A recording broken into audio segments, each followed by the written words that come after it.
Pois conta o gajo que certa feita, diante das incontroláveis erupções vulcânicas na América Central, o povo se organizou e, indignado com o ditador, pediu uma audiência. O ditador que era, recebeu o povo e recebeu o relato que os vulcões estavam entrando em erupção muitas vezes e estava destruindo as casas, as lavouras, criando problemas para o povo. E o ditador que era, olhou para os caras e disse, não tem problema. Disse em espanhol, claro, não há problema. Vou editar um decreto e determinar que os vulcões cessem as erupções. E assim fez. E deu no que deu. O povo acreditou no ditador, voltou para a beira dos vulcões, e os vulcões, fizeram o serviço. Qual era o serviço? Seguiram seu curso natural. Quem naturalmente não estava onde estava, recebeu as consequências disso. Agora, o Brasil arde em fogo. Há meses atrás, estávamos nós aqui no Rio Grande do Sul, embaixo d'água, na maior enchente da nossa história. A tragédia foi gigantesca. Coisas que, vendo na televisão, escutando relatos, não se tem a dimensão. Quando se anda por aí, se vê até hoje as consequências daquela catástrofe climática. Percebemos que talvez não estejamos no lugar onde devêssemos estar.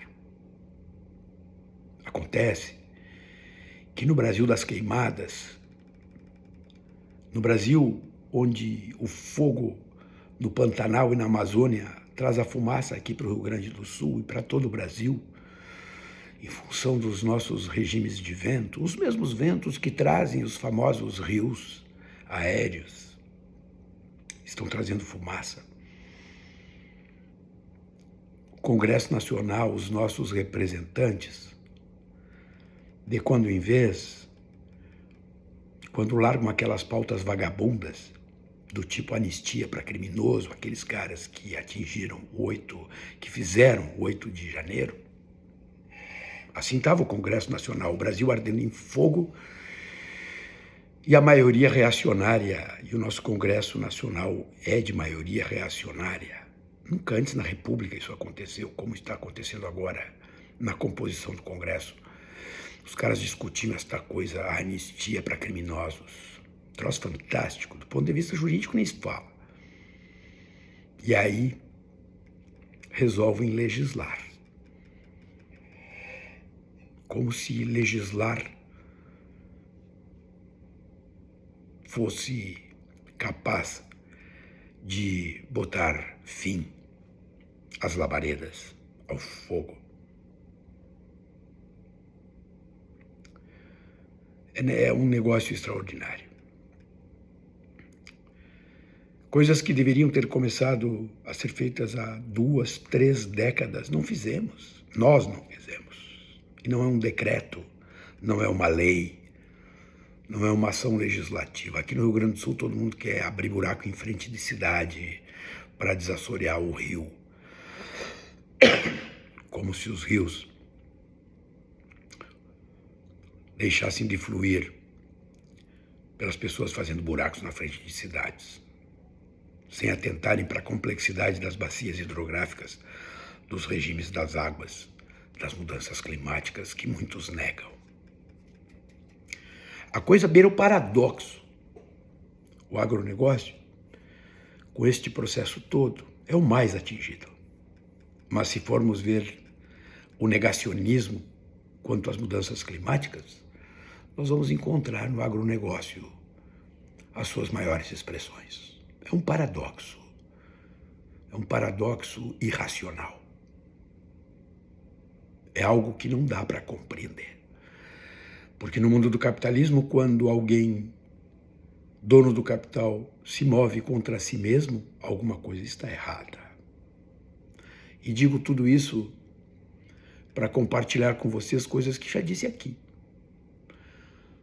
O máximo postulado do conservadorismo liberal do século XVIII veio quando alguém disse, não me lembro o nome aqui, que os fatos da vida não se modificam pela edição das leis. Naquele momento havia uma disputa gigantesca e a disputa se dava porque a chamada esquerda da época, o progressismo da época, queria igualdade jurídica. Era isso que se buscava. Que todos tivessem direito aos mesmos postulados, às mesmas garantias legais que havia para camadas restritas daquela sociedade. Uma sociedade censitária, onde quem votava é quem tinha dinheiro, propriedade especialmente. E se estabelecia uma disputa política pela igualdade jurídica, pela inclusão de todos na ordem jurídica. E lá veio o conservador e disse, tá bem, esta ordem e esta igualdade deve ser transversalizada. Agora não esqueçam, o mundo econômico, o mundo das pessoas, das relações sociais, não se modifica pela edição da lei. E as disputas continuaram, e diziam os progressistas, sim, é verdade, não se modificam. Mas uma vez estabelecidos os postulados legais, jurídicos, civilizacionais, nós temos a condição de condicionar o Estado a se movimentar numa determinada direção. E mais do que isso, a impedir que determinadas classes sociais, que determinados estamentos sociais se sintam livres para fazer tudo aquilo que o poder econômico lhes permite fazer. E assim foi. De qualquer sorte, decretos não suspendem erupção de vulcões, decretos não barram o fluxo das águas, leis não debelam labaredas, não debelam e não impedem que vidas sejam ceifadas. Do ponto de vista econômico, o que está acontecendo no Brasil é uma tragédia. E quem não enxerga esta tragédia? Os chamados liberais. Que liberais não são? São reacionários. Mas esse é o Brasil que nós, povo brasileiro, construímos. Nunca esqueçamos que os brasileiros entregaram a metade dos seus votos para Bolsonaro et caterva. Sim. Dize, povo, quem escolhei. Falou Pilatos para o povo. E o povo escolheu Barrabás. E seguimos escolhendo os nossos Barrabás. O tema das mudanças climáticas, ele é colossal. Ele é colossal por uma razão muito simples. Nós, seres humanos, somos seres animais. Nós convivemos, vivemos, sobrevivemos do ambiente em que construímos ou destruímos. Se é verdade que precisamos gerar agregações econômicas para que possamos sobreviver da maneira como estamos no século XXI, também é verdade que sabemos que temos todos os elementos, todos os dados, todas as informações que afirmam que há uma realidade, sim, de mudanças climáticas profundas. E o Brasil é um dos polos onde isto acontece. E não vai mudar, se nós não mudarmos. Eu tenho um vizinho aqui na minha frente da minha casa que joga lá lixo num poste.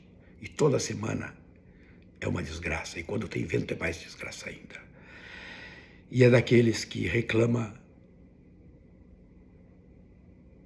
que quando chega a água em poça, é o primeiro a reclamar. Portanto, nós temos responsabilidade nesse negócio. E não adianta chegar para o ditador, e não adianta chegar para o Estado e dizer, edite uma lei, os vulcões devem parar de entrar em erupção. Não. Os vulcões seguirão o seu caminho, e nós, o que nós construirmos, creiam,